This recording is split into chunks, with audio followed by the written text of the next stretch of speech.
Oh. I see.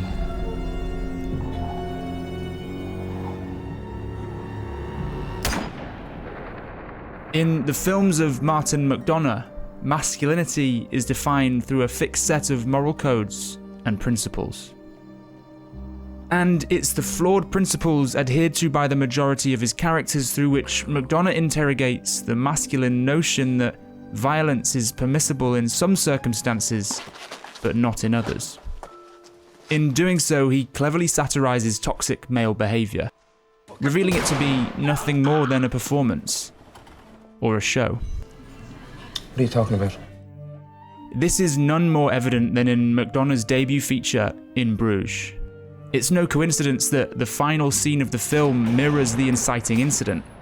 When Ray accidentally kills a child, he breaks a fundamental hitman code, leaving his boss Harry with no choice but to return the favour.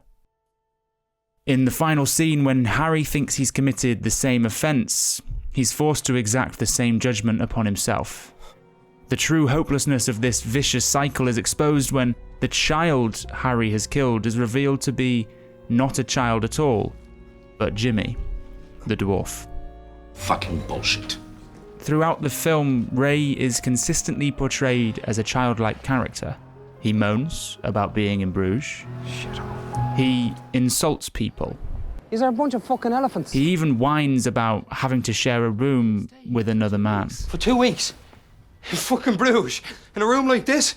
With you? No way. And when he realises his grave error, a note of confession in the altar boy's hands reveals 3 sins of which Ray is also guilty, thus linking him intrinsically to the child. Sin number 1, being moody. You little fucking cunt. Sin number 2, being bad at school.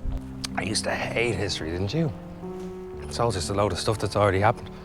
What are they doing over there? Sin number 3, being sad. I don't want to be a dead man. It's this childlike manner which creates feelings of shame within Ray, which in turn leads him to violence. That's for John Lennon. Without a steady role model to live up to, his childish attempts at playing up to a masculine ideal will continue to fall flat on their face. After Ray punches a woman during dinner, No, don't bother. he justifies his actions with a set of principles. I would never hit a woman, Chloe. I'd hit a woman who was trying to hit me with a bottle. That's different. Principles he outlines earlier in the film. In my book, though, sorry, someone comes at you with a bottle. That is a deadly weapon. He's got to take the consequences. Ray immediately undermines his chivalrous comment about never hitting a woman with faux masculine ideology. And when he starts to feel shame for his actions, he victimizes himself. I know. You've gone off me now, haven't you? Just because I hit that fucking cow. This cycle of violence, shame, and victimization recurs throughout McDonagh's films. With arbitrary codes used to justify toxic behavior, his characters are shown to be simply performing masculinity. But it's a bit fucking over-elaborate, isn't it? McDonagh, however, is a master when it comes to putting his characters face to face with their own hypocrisy. Oh yeah, now getting down to it. In doing so, he offers them a shot at redemption, a way of breaking out of this toxic cycle, and an understanding of a different kind of masculinity. This hypocrisy is laid bare when Ken finds Ray about to kill himself, while holding a gun with which he also intends to kill Ray. Ray, don't! Fucking hell! Where the fuck did you come from? I was behind the thing. What the fuck are you doing, Ray? What the fuck are you doing? Nothing. Oh my God. You were gonna kill me. Oh, you were gonna kill yourself? What? I'm allowed to. No, you're not. What? I'm not allowed to and you are? How's that fair? Then, in the ultimate display of satirical symbolism, McDonagh sits Ken and Ray in a child's climbing frame as they compare the size of each other's guns. Mine's a bloody girl's gun. But with the harsh reality of their erroneous masculine beliefs stripped away, Ray is finally allowed to express his true feelings and is offered a new, alternate path.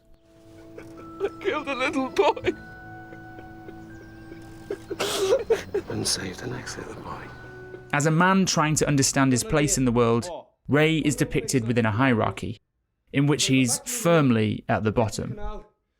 But with a figure like Harry to look up to for cues on male behaviour, it's no wonder his misplaced attempts to hide his true feelings often go astray.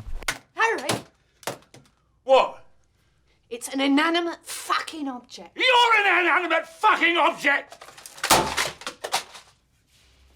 Throughout the film, Ray is presented with an alternate masculinity in the form of the avuncular Ken.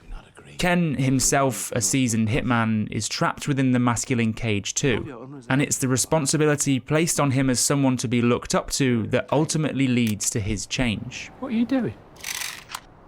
When he finally rejects the unspoken principles the characters have been adhering to, he throws into question their entire existence. Boy, I had to be given a chance.